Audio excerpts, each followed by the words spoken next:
we need to teach parents what to do concretely. Because it's wonderful for us to have this discussion about it's about skill, not will, and you need to shift your thinking, and kids do well if they can. Well, that's all wonderful until your kid's throwing a massive tantrum somewhere and you're starting to lose your cool as well. And you're like, well, that was a lovely podcast, but what the hell, right? So you have to couple this with concrete strategies that are effective.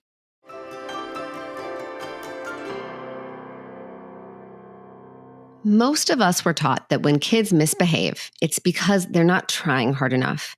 And our job as parents is to motivate them to do better. But what if that's not actually accurate?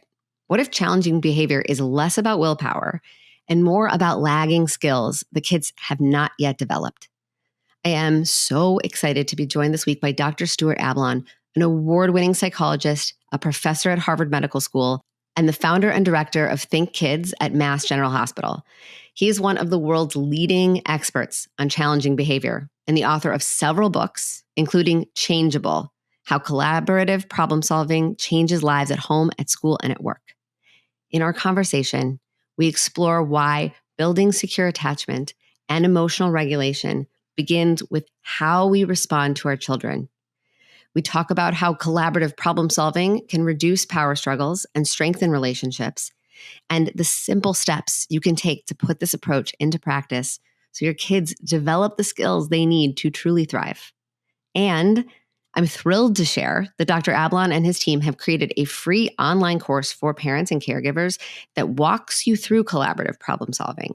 It's available in both English and Spanish, and you can access it completely free with the code securely attached. I will link the course and the code in the episode description so you can easily grab it wherever you're listening. So whether you're parenting toddlers, teens, or kids somewhere in between, this is a conversation that will change the way you see your child's behavior and give you tools to respond with both structure and compassion. Hi, I'm Dr. Sarah Bren, a clinical psychologist and mom of two. In this podcast, I've taken all of my clinical experience, current research on brain science and child psychology, and the insights I've gained on my own parenting journey, and distilled everything down into easy to understand and actionable parenting insights so you can tune out the noise and tune into your own authentic parenting voice with confidence and calm. This is Securely Attached. Do you ever feel like a broken record, just repeating yourself over and over again, wishing your child would just cooperate so everything didn't turn into a battle? If that sounds familiar, you are not alone. And that's exactly why I created my free workshop, From Battles to Bonding: Overcoming Power Struggles. In this workshop, I'll help you understand why the strategies you've been using to either avoid or win a power struggle just aren't working, and why they likely never will. And you will learn the real problem that leads to power struggles in the first place and how to break out of that frustrating cycle. I will walk you through my framework for mapping out your child's challenging behaviors and how to build a personalized toolbox of strategies for your unique child and the specific struggles that you face most often. This is not about quick fixes or about winning the battle. It's about creating more cooperation, more connection, and more confidence in your parenting. You can get instant access to this free workshop right now by clicking the link in the episode description or by heading to drsarahbren.com/power struggles.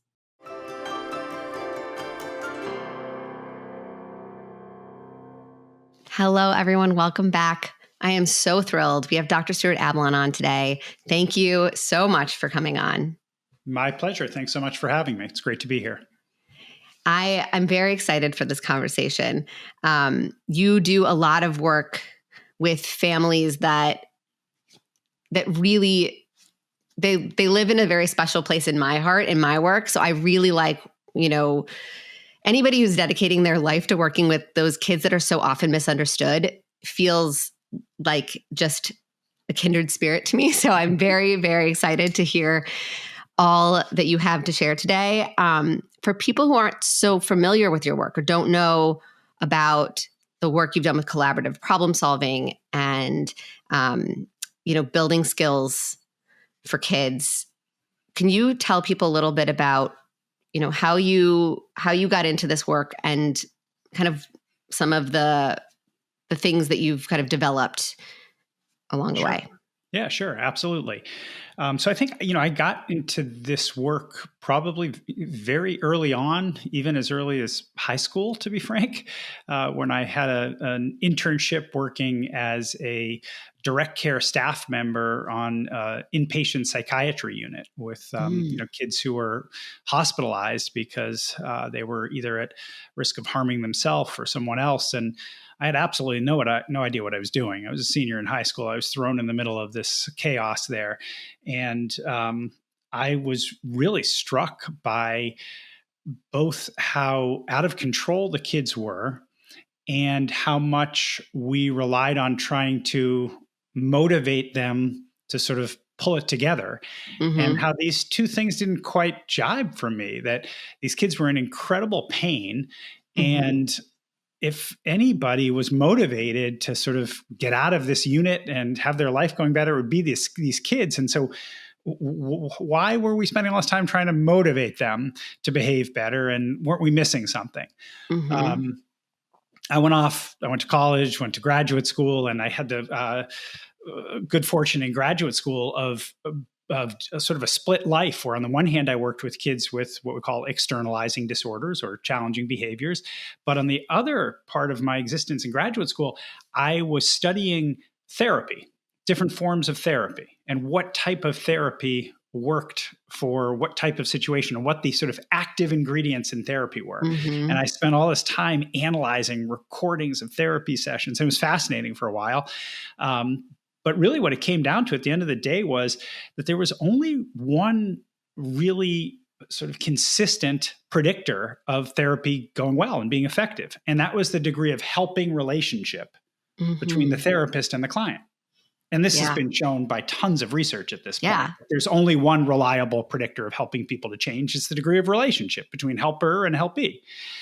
And so I was again struck by, well, wait a second, with kids who exhibit a lot of challenging behavior, how are you going to go about forming a helping relationship with them if that's the most important ingredient in change, if you frame their behavior as a result of they're not trying hard enough to behave well? And so sort of like those two things don't go well together. Like how are you going to— It's hard to build an alliance with someone if they feel like, even if the delivery is in a very warm package.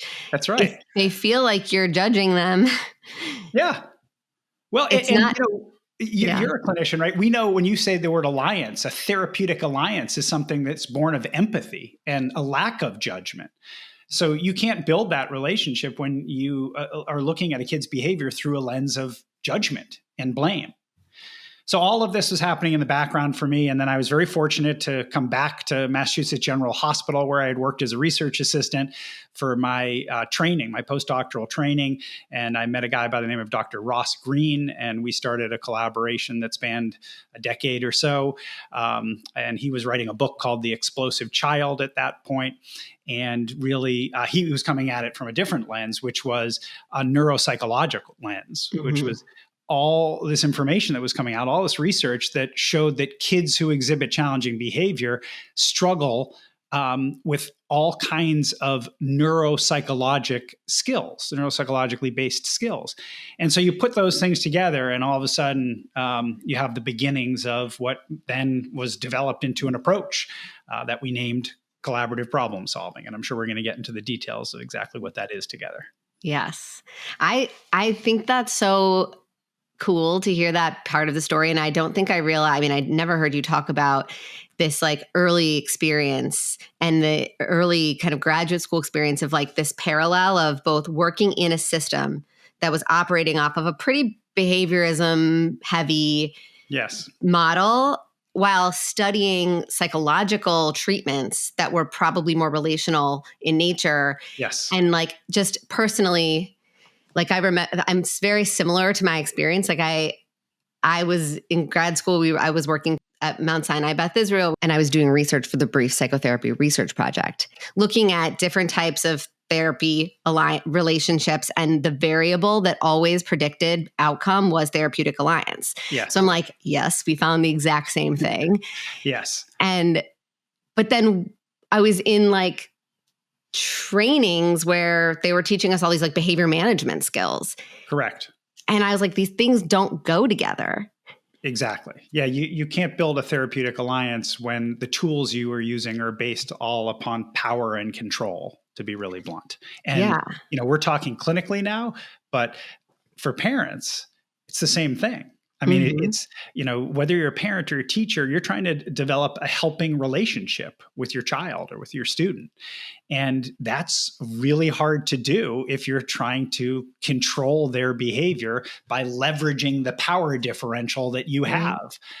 That's just not going to get it done. Because how do you develop a helping relationship? Through empathy, through understanding, through collaboration, through reducing a power differential. That's how you develop a helping relationship. Yeah. And it's hard though, because like I'm a parent and I work with lots of parents, and I'm very much like a student. Like I'm so interested in like the psychology of parenting. And I really do feel like parents have it kind of coming at them both directions, right? They're hearing from people like us saying like, hey, it's about building this relationship. It's about regulating yourself, co-regulating with your kid. It's about building trust and this long-term skill building, right? Yeah. And that makes sense. And they like that. But they're also getting from like so many old, deeply entrenched communications that are so embedded in our society and internally that they have like just, it's so hard to fight this like super old world behaviorism based like beliefs that you are failing as a parent if you can't control your kid. And if they're not well behaved, it is a referendum on your parenting. Yes. And like, obviously we're trying to dispel that, but even parents who consciously know that's not true feel that pressure. And it's so hard. I work with so many parents who are like, yeah, but I have to get them to do the thing. Which is true. I mean, here's the thing, right? As a parent, I mean, I'm a parent of 3 myself, right? Like, no, you can't just be in a constant place of empathy and not have expectations that you pursue with your child and hold them to those expectations. That's not possible. So, there is this, I think that there's these sort of warring worlds of tough love and what has more recently been called gentle parenting. And what I want to talk about today with you all and your listeners is an alternative to both. Yeah. It's an alternative that actually helps you pursue expectations, that is very clear about what those expectations are, that provides structure, that the adults are indeed in charge, and at the same time is relational and leads to kids developing independent skills. So it doesn't have to be an either or, but you can't just oscillate between sort of punitive parenting and permissive parenting. And that's not going to get the job done. Agreed. So let's talk a little bit about this, because I think it's very important. I think we'll get into the sort of nuts and bolts of collaborative problem solving, but I think to really understand the essence of it, and what you kind of just said is you have to sort of break the mold. You have to think about it from a completely different vantage point. It's not, I either give in and I let them rule the roost, or I take charge and I make them do what has to be done because it's just my job. And even if I don't like that that's my job, I feel like I have to do it. It's like, you're introducing kind of like a very different way of looking at the issue. Yes. Can you talk a bit about that? Yeah. Well, and here we have to honestly give thanks to kids who exhibit a lot of challenging behavior, because those kids don't let you get away with harsh, punitive, tough love. It gets ugly. But also on the other hand, if you're overly permissive, that's going to cause all kinds of problems as well. Now, when you say sort of breaking the mold here, one of the things I should be clear about is that there is like a half a century of research at this point that has shown beyond the shadow of a doubt that being able to manage and control your behavior requires skills. And that's true of children. It's also true of us adults too, in our relationships in the workplace, et cetera, that our behavior is driven much more by skill than it is by will. We have long believed that, you just need to supply proper motivation and kids are going to behave well. In other words, that kids do well if they want to, and our job if they're not doing well is to make them want to. And what our approach suggests is a different way of thinking. And the philosophy is kids do well if they can, not kids do well if they want to. And what that suggests is if a kid could do well, they would do well. Because look, show me the kid who prefers doing poorly to doing well. That's ridiculous, right? We all want to do well, kids and adults alike. But what the research has shown us is when kids are struggling to do well, struggling to manage their behavior, they don't lack the will to behave well. What they're struggling with are skills, skills in areas like problem solving and flexibility and frustration tolerance. And, we can dive a whole level deeper if we want into sort of like more clinical descriptions. But at the base of it, those are the kinds of skills we're talking about. And that's a mindset shift to understand that this is about skill, not will. But one of the things I say to parents all the time is, it's the same kind of shift that we finally come to when it comes to things like learning disabilities that we used to horribly misunderstand with tragic outcomes. Yeah. We used to think that kids who struggled to decode words phonetically, who struggled to read, who we now, have dyslexia, for instance, a learning disability. We used to think those kids just weren't trying hard enough. And it couldn't have been further than the truth because those kids were trying harder than anybody else to read because it wasn't coming naturally to them. Right. We made that shift, thank goodness, as a society. We haven't made it when it comes to behavior. We still assume behavior is all about effort and motivation. And that's not true. Right. And they're conflated too in a lot of ways because that kid with dyslexia who's struggling to decode words is the same kid who's also probably getting increasingly more and more frustrated, using all the gas in their tank to try to get through the day academically. Yep. And when all these other sort of things are coming at them, they don't have a whole lot left to stay regulated. And so they're also the ones that are, getting up and messing with the kid next to them or making disruptive things happen in the classroom because they're deflecting or they're struggling to they're trying to get out of something. Or I always like to say, challenging behavior doesn't come out of the blue for no reason. It happens when the demands put us upon somebody, the situation, the antecedent trigger, whatever you want to call it, exceeds the skills that somebody's able to bring to bear in that moment. And you're absolutely right. If a kid has limited frustration tolerance, if that's something they struggle with, and decoding words is hard for them, they're going to get frustrated when they're trying to read. And then if they have a hard time managing frustration, that's going to exhibit itself in some form of challenging behavior as well. Right. And so, I think you're right. Like, we've been learning this for probably 50 plus years now, but I feel like it is starting to trickle in to schools and families and parenting. I know it's more mainstream. I mean, there are other podcasts like this, and there's lots of people who are doing this kind of work to get parents to understand, oh, right, this is about supporting my child's capacity to regulate. And that takes time and practice and repetition and the right environment. And I'm not teaching in the heat of the moment because they're thinking brains off. But I still feel like there's so much that we know that it's not yet everywhere. Like I see this I feel like sometimes it's a bit of an uphill battle to break. Yeah, and the way I think about it is this, that it takes a long time to change conventional wisdom. I've been doing this work for 30 years or so, and I've seen a change over time. But there's still a lot of progress to be made. And that's just to shift thinking. Because, once knowledge emerges and you sort of question conventional wisdom or even replace conventional wisdom, it then takes a while for people's actions to change as well. And I think we're in that period now where mindset has shifted, but actions haven't necessarily. And part of that, honestly, also is that, we need to teach parents what to do concretely. Because it's wonderful for us to have this discussion about it's about skill, not will. And you need to shift your thinking and kids do well if they can.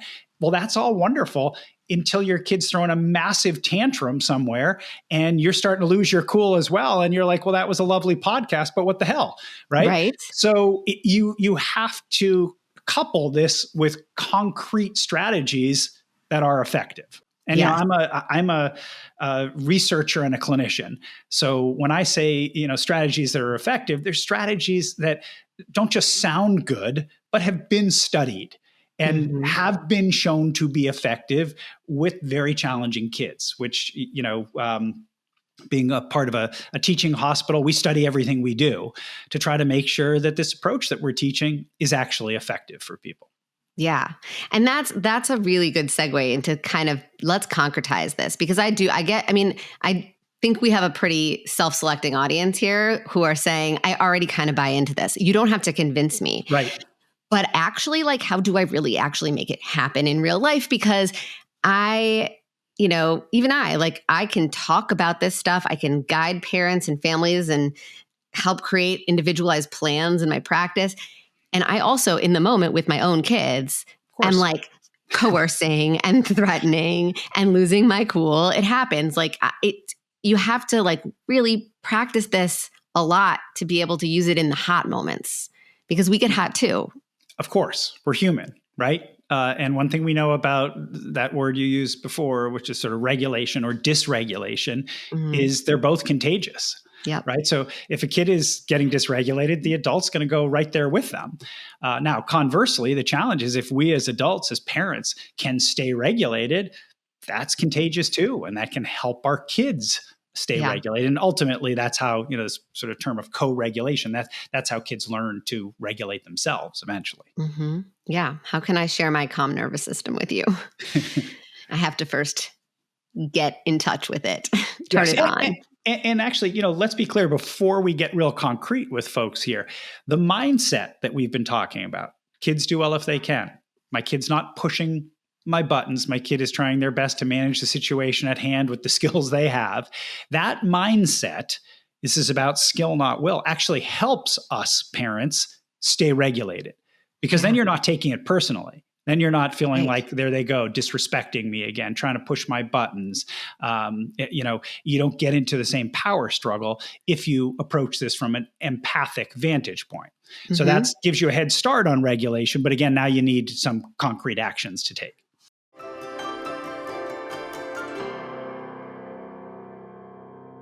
One of the best parts of being a parent is getting to share the things that we loved as kids with our own children. And what better way to do that than through Disney songs? That's where Disney Baby Playlist comes in. It's the perfect soundtrack for your little one's day, whether it's tummy time, playtime, car rides, or those sweet everyday bonding moments. You'll find yourself humming along and transported back to your own childhood with these cheerful sing-alongs, gentle instrumental renditions, and timeless Disney classics. One of the things I love most about music is how it can instantly shift the energy in a room. So whether you need something playful to get your baby moving or a calming tune to help everyone wind down, this playlist has something for every moment. These songs don't just entertain. They create opportunities for connection, for play, and for building treasured memories together.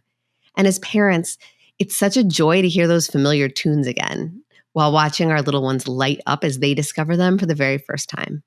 Because every magical moment with your baby deserves the perfect soundtrack. So wherever you stream music, search for Disney Baby Playlist and press play.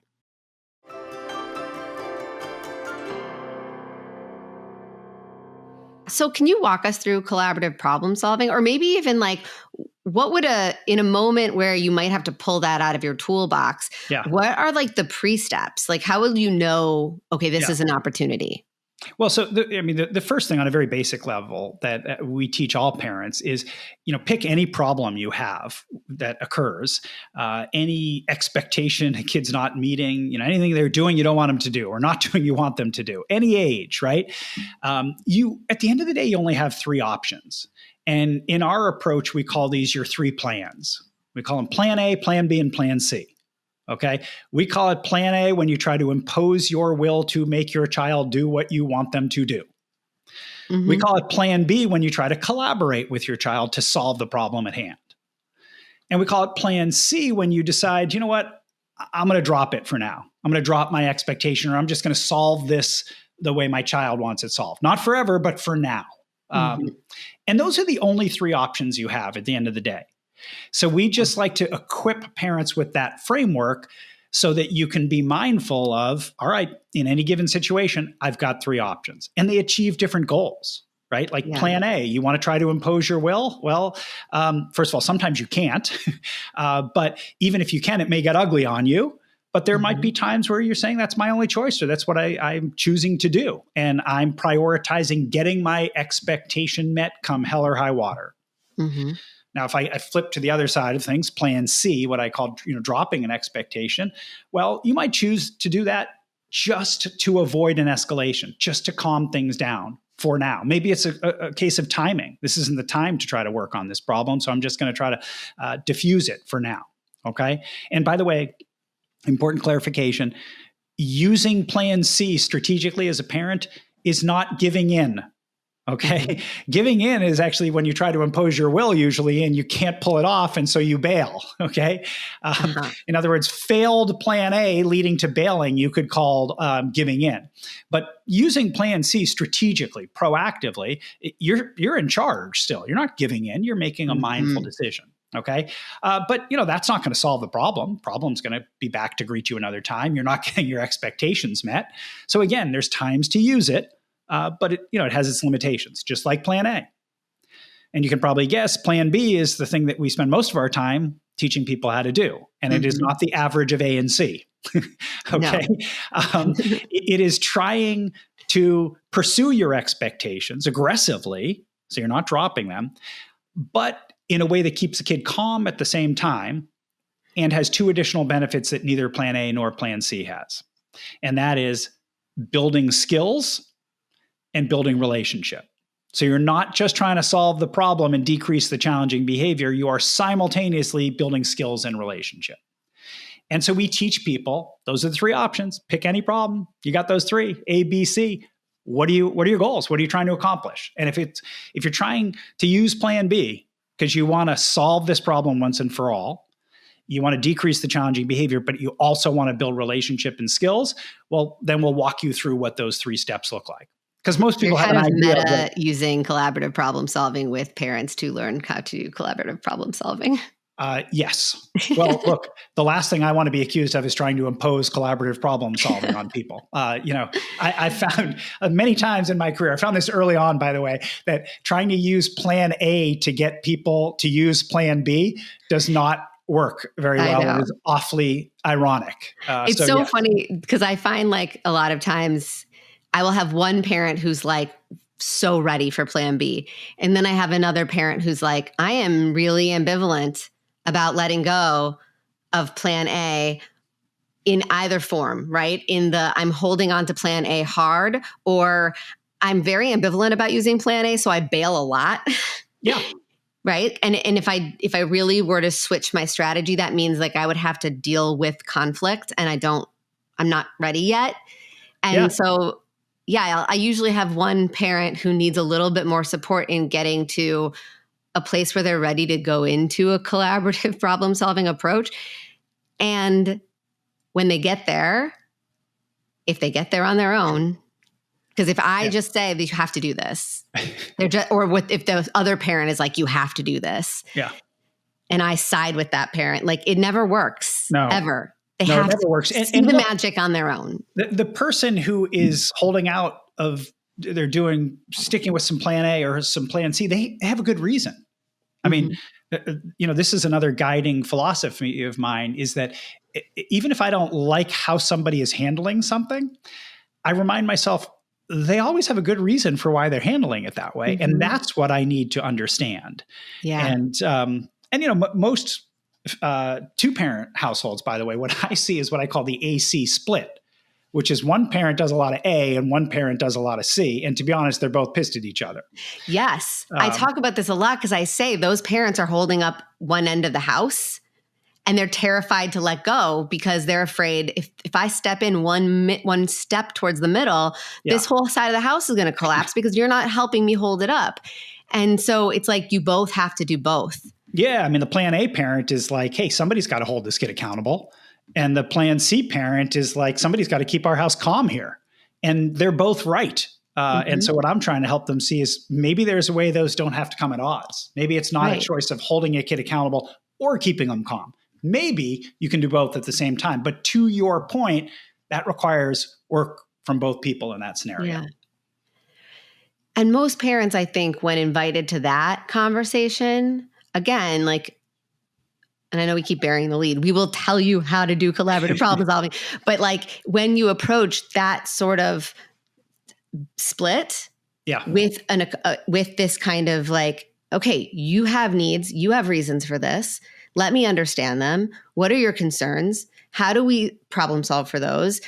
Other parent, what are your concerns? How can we validate those and understand them and try to solve for those? And now we're both working on a plan. Like it is very meta. Like how to support parents in supporting a child through this process is a lot of the same thing. Absolutely. Absolutely. And that's why, when I'm working with families, if I'm sort of struggling to understand a parent's perspective or point of view, I'm constantly reminding myself, parents do well if they can. It's like kids, right? We're all doing the best we can to handle what's being thrown at us with the skills we have. And that might be happening for this parent, and this parent's got good concerns, and I need to understand what those are all about. Yes. But to your point, let's get to plan B. Let's talk about how to do it, right? Yeah. So you already pointed out something really important, which is, first of all, there's a couple different times to do it. Okay. There's also different forms of it. There's individual collaborative problem solving, doing it with one kid. There's group, maybe with siblings or with a whole family. But timing is also very important. There's in the moment. We call that emergency collaborative problem solving. Or there's proactive collaborative problem solving. And proactive is always preferable when possible, and especially when parents are first learning this. Because what you can do when you try to solve a problem proactively is you can remove a little of the heat, a little of that dysregulation. And the way we do that is, the first thing I often do with families is have them make a list of the predictable situations in which the challenging behavior occurs. And by the way, they are always there. I'm sure you've heard with families you've worked with the notion of like, you never know when they're going to blow. It happens out of the blue. I'm always walking on eggshells. There certainly can be that feeling, but there are predictable triggers. Yeah. And, I always say to people, give me your kid's age and I can list the top 5 triggers without even knowing your child in all likelihood. So, first we identify what those antecedents are. And then we decide, okay, well, how do you want to handle those? A, B, or C? Let's make a list together. And of course, as we just talked about, people are going to disagree some, and we've got to collaborate and figure out so that we're aligned, A, B, or C. And let's pick 1 or 2 places where we want to start this collaborative problem-solving process, which means for now, everything else is going to be either A or C, but we're going to start plan B. And by virtue of picking something to work on proactively, we can catch a kid when they're calm, when they're regulated, and we can prepare the parent or parents. And there's nothing like a calm kid and prepared adults to make for better problem solving. Yes. And a dysregulated kid and an unprepared and soon to be dysregulated adult as well.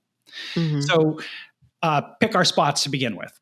But however you do this, what we like to share with people is there are 3 ingredients to the process. Okay? Only 3, which seems like a simple recipe, but it's more complicated than it might seem.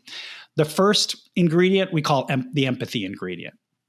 And we're very clear to point out that empathy does not mean just like showing you care or that you are sorry that they're upset or something like that. No, this is the real definition of the word empathy, which means to understand.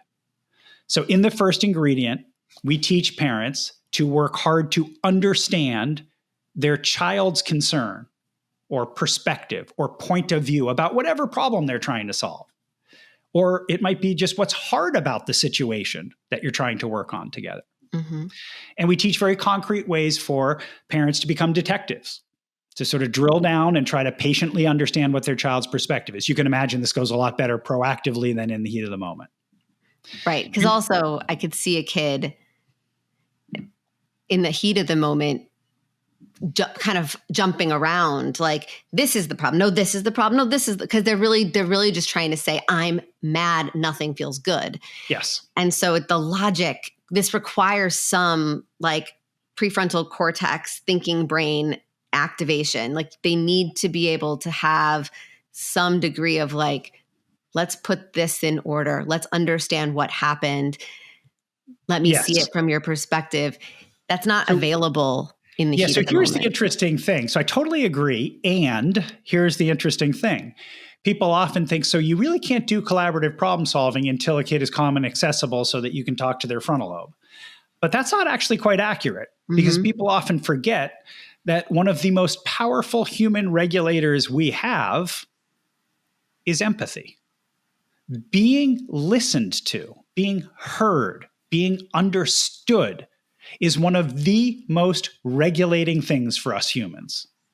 And you know, I can speak personally to this. I'm sure you can as well. When somebody really listens to you, it changes your blood pressure, your heart rate, your skin conductance. It regulates you, allowing you to have access to the smart part of your brain. Yes. So when we teach parents to try to drill down and become detectives, it's not just by asking questions and taking guesses and stuff like that. It's also reflecting what they're hearing from a child and reassuring the child that they're not about to try to do plan A. Because that looming in the background is the most dysregulating piece of this. And when you can communicate to a child things like, hey, I'm just trying to understand. I'm not going to try to make you. I know there must be an important reason that you're frustrated right now, and I just want to understand what that is. Those things are regulating in and of themselves, and that can open the door to a child being able to fill you in more. And when they can fill you in and you understand, that regulates. That makes so much sense. But I would even say, like, even in the heat of the moment, what you're distinguishing here is heat of the moment and dysregulation.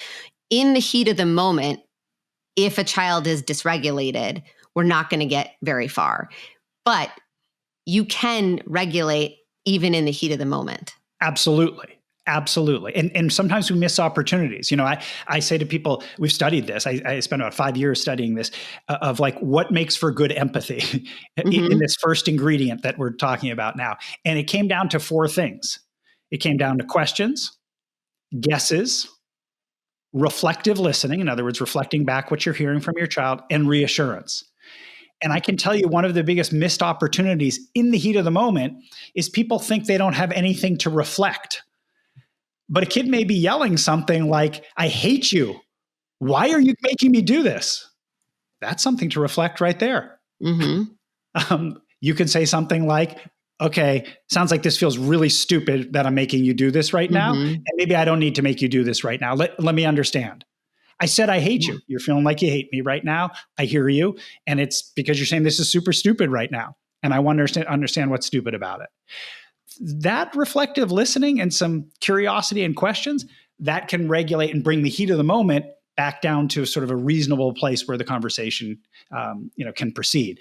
And one of the nice things about this is if as a parent you're listening to this and you're like, sounds good, I'm not sure this would work with my kid, right? Collaborative problem solving started as a clinical treatment for kids not only diagnosed with oppositional defiant disorder, but diagnosed with severe mood disorders as well. And we first used this in inpatient psychiatry units, residential treatment facilities with the most traumatized kids, and juvenile detention and correctional facilities. And that's where we studied the effectiveness. And if you can regulate kids in those settings, you can use it to regulate our kids in our homes as well. Can I ask a question about that? Because I'm curious. Because I was thinking about that. Because like I have a kid who can get real explosive, and there are times when, in the heat of the moment, this isn't the proactive collaborative problem solving. This isn't the before the next explosion. I leverage those times a lot. That's my primary part of parenting I try to index on. But obviously in the heat of the moment, we still have to do parenting. And when sometimes it can land and sometimes it can't. And I do think, I'm curious, like with the kids that you were working with who have like really significant, profound, like regulation disorders and complex trauma histories that like are just the hardest Yes. to help feel safe. Yep. Were you finding it to be more successful to do some of these interventions in the before moments first, before you introduced it in the heat of the moment? Like, did you build skills around this in calmer moments so they had some reps in before it was Yes. as effective in the heat of the moment? And let me clarify, though, who they are. Yeah. Because it's not just building in the reps for the kid, but it's building in the reps for the adult. Yeah. Because it's just easier to do this proactively. And you start to build some relationship and some trust in the relationship and the process. Mhm. But what I find is you need to be trying this proactively and in the heat of the moment. Because, there's a fundamental sort of truth about skill building, which is that getting skills trained in one environment to transfer to another environment is really hard. Which is why when you practice things only when things are calm, they don't often translate to the heat of the moment.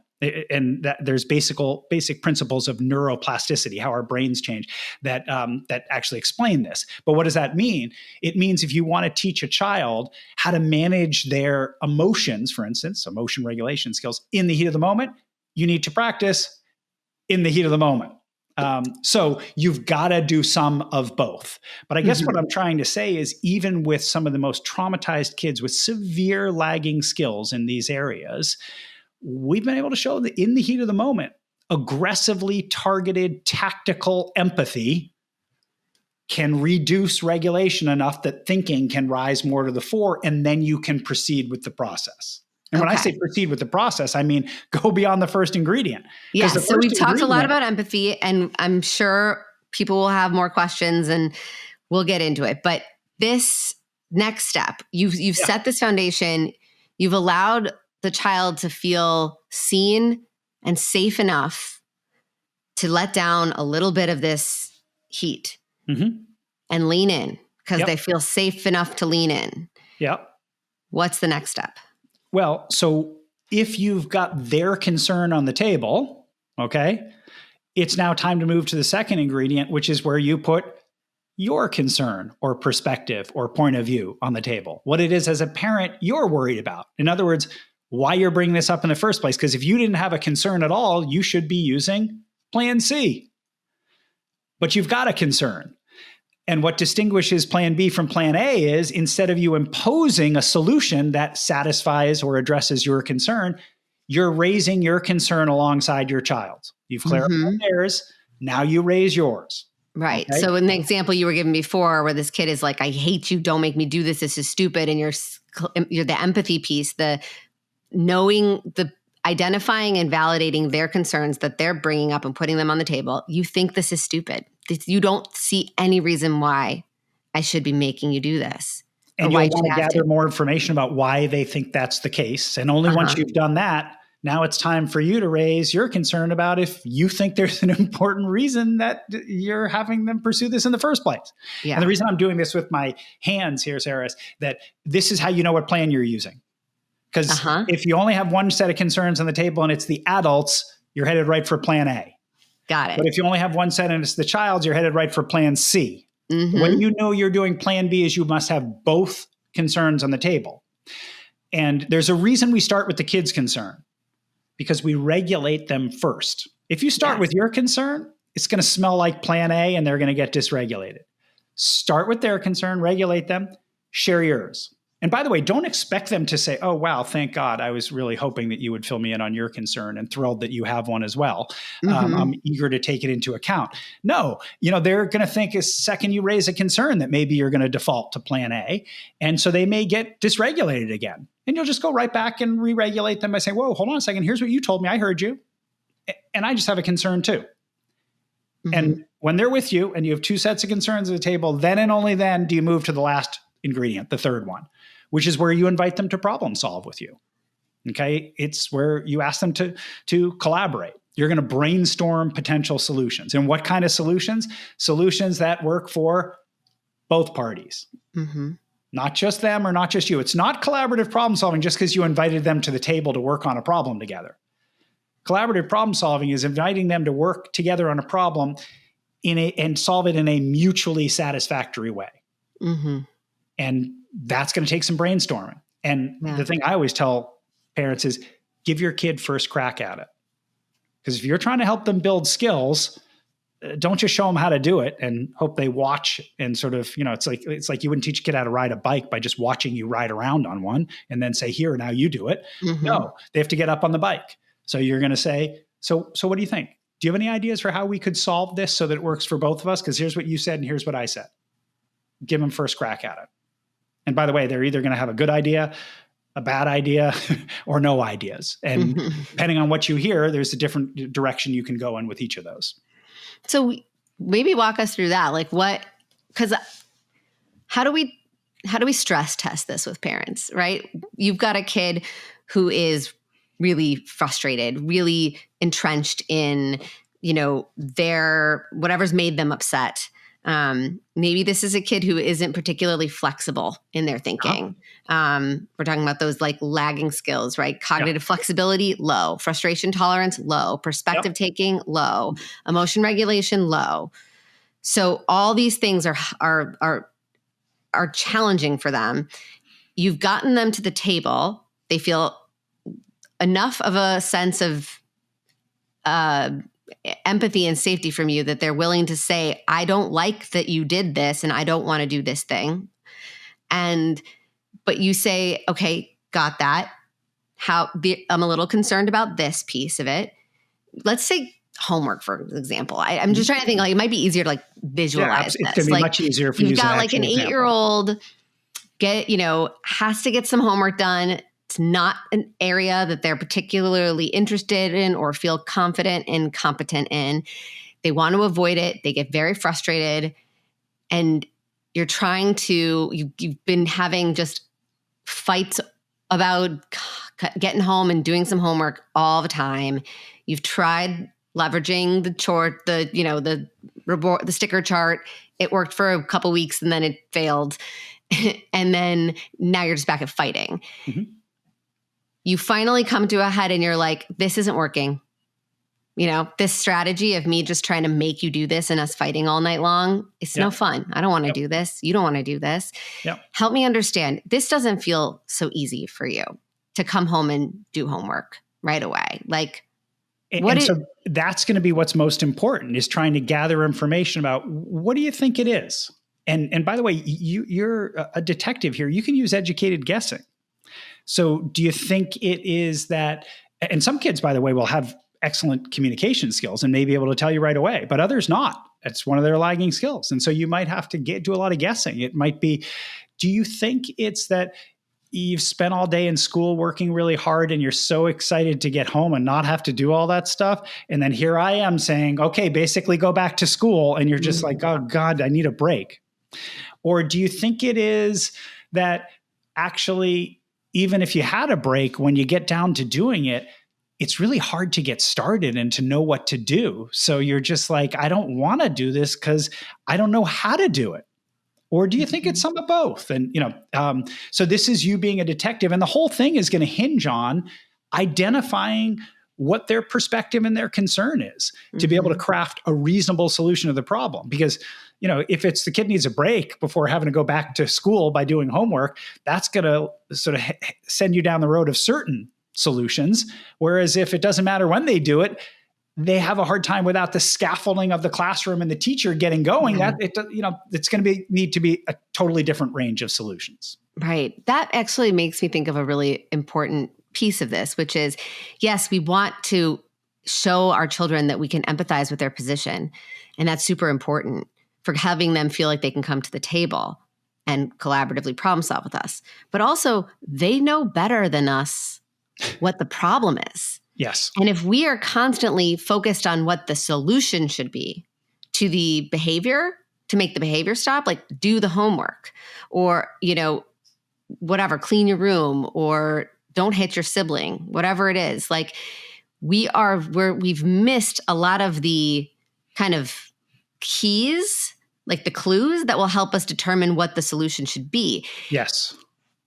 The behavior is, I often find the behaviors, I call them like red herrings. They're a distraction because they're they're not actually identifying the problem. Correct. 50,000 different problems could activate that behavior. And so we need to figure out with the kid, like, what is making you engage in this behavior or avoid engaging in a behavior.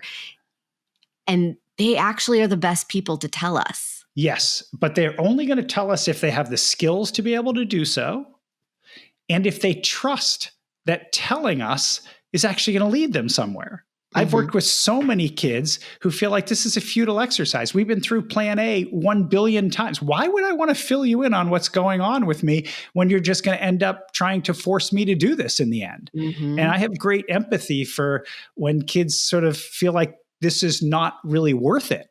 So that's why, as parents, what we really need to work hard to do is to suspend judgment and instead try to be curious. You probably heard the phrase, be curious, not furious, which is a good one. But I actually prefer the be curious, not judgmental advice. Don't assume you know what's going on and come running in with solutions. Be curious, be open-minded. Remember your kid's doing the best they can to handle this situation with the skills they have. Try to figure out what's hard for them and understand their point of view. Are there any strategies you've seen helpful for parents who have been entrenched in a plan A power struggle with their kid for a long time, and the kid has now really, like you're describing, been like, I don't buy this. I think this is just another attempt to be controlled. You don't blame them, right? Yeah. How do parents get out of that, though, and reset with their kid? Yeah. So look, there's no magic to it, right? The proof's going to be in the pudding, right? I mean, you've got to demonstrate that you're really changing how you're trying to do things, especially if you go and you try to agree to a solution and the solution doesn't work. If you revert immediately to plan A, you prove that 3 steps back. So what I counsel parents to do is, if you feel like, wow, I've been coming at this the wrong way, perhaps with my kid for a long time. And I work with a lot of parents that when they come to see their kid through the lens of skill, not will, they feel horrible. They feel like, gosh, I've really misunderstood my kid for a long time. And they feel like they may have caused a lot of damage. And I always tell them, you know what, look, what matters now is what you do about this moving forward.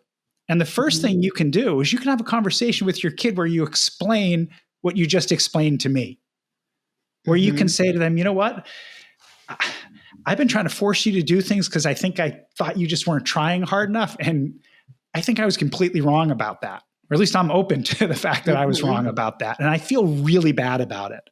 And I want to try to do something different with you. I want to try to handle things differently. And I don't expect that you're going to believe that I've really changed right away if I try to do something different. I know you're going to be skeptical, but please try to bear with me because I want to try, because I want to do things differently. That repair is so powerful. And so I think I think people maybe underappreciate how that one conversation could shift. I mean, it might be something that has to be revisited, but like that, there are adults if their parents said that to them today, it would change the trajectory of that relationship forever. No, it's massive. I mean, honestly, just describing it gives me goosebumps myself as a dad, and reminds me of a father that I worked with who added a piece to this. I helped him figure out how to have this conversation. He added this piece with his son where he said to his son, and you know what? If you find that I'm going back to the ways that I did before, I want you to tell me. And he would tell him, and it would stop dad in his tracks when his kid was like, there you go again, dad, you told me. And it would literally stop him in his tracks, reset him, and he'd get back to trying to collaborate with his kid. So this is not just a more effective strategy to solve problems in the family. It's also like a mechanism by which we reset the relationship and can actually, build a more secure attachment inside of this family system. You got it. And this is, look, our research has shown that when parents practice this process with kids actually develop neurocognitive skills. They get better at problem solving, flexibility, frustration tolerance, emotion regulation, all of this. But we're sort of coming full circle here because the other thing that invariably gets better is the relationship between parent and child. And remember, What's the number one predictor of helping anybody to help to change anything about their behavior? It's the degree of helping relationship in place. That's so powerful. So if parents want to learn more about these strategies, right? Did we cover we can't cover everything, but like, did we get through I think we got through the core parts. I mean, parents are going to have lots of questions, tons of questions about how it applies to their particular family, particularly when it doesn't go well. What do you do? Or what do you do if I try this, my kid won't say a word, things like that. And look, it's not magic. I mean, I have heard magical transformations from parents shifting their mindset and trying some of this, but generally it's hard work. And, that's why I think supporting parents through this is crucial. It's not just learning, it's supporting people practicing. And we have a number of ways that we do that. I'm fortunate to direct a program at Mass General Hospital here in Boston called Think Kids, where we run live parent classes, but we also run trainings. We have asynchronous trainings for parents, all kinds of things, and ways for parents to connect with one another to support each other. And that's all at our website, which is thinkkids.org. And there's other ways for people to start, like if you just want to think about, okay, what are some of the skills that my child might be struggling with? You can go right to my website, which is my name, stuartablon.com. There's a little quiz you can take. You can take it about yourself or about a child, and it'll ask you a bunch of questions about skills across 5 different domains of thinking, and it'll give you a sense of where your strengths and weaknesses are. And that is a good way to lead into learning some of this as well. That's so great. We'll put links to all of that in the show notes so people can connect with that. Thank you so much. This was, I wish we had 5 more hours I could dig in more questions. My pleasure. I mean, I was just thinking to myself, hey, if reflecting upon this, you feel like, hey, we missed this or that, let's hop back on and record some more. Or maybe if this hits a good note with your audience and you want to do more, take questions from people or just compile questions and we can get into some of that. I'd be more than happy to join you again. It's really fun having this conversation with you, and I'd love to take it deeper if there's an opportunity. Yes. And I'm going to invite everyone listening right now, if you have a question that you want Dr. Ablon to build upon or give an example, play it out, go to drsarahbren.com/question. And you can put in your question right in there and we'll compile a list, and maybe we can get Dr. Ablon to come back and we can dig in deeper and take this even further into practical applications for this, which would be so cool. I'd love that chance, love that opportunity. So please, I hope folks do write in some questions, and I hope this is helpful so far. It's been a pleasure talking with you. Such a pleasure.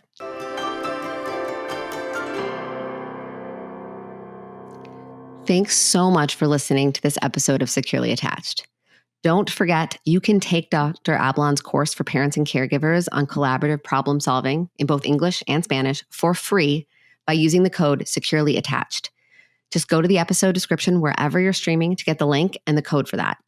And I'll also add a link for my free workshop on overcoming power struggles, where I walk you through the exact strategies I use with families in my practice to turn conflict into cooperation. You'll find that link in the episode description as well, or you can just go to drsarahbren.com/power struggles to get instant access. So check out those free resources. And while you're there, go ahead and hit follow on Apple Podcasts, Spotify, or wherever you like to listen so you never miss an episode. With hundreds of shows in our library, there's a good chance we have covered the exact parenting challenges you are facing right now.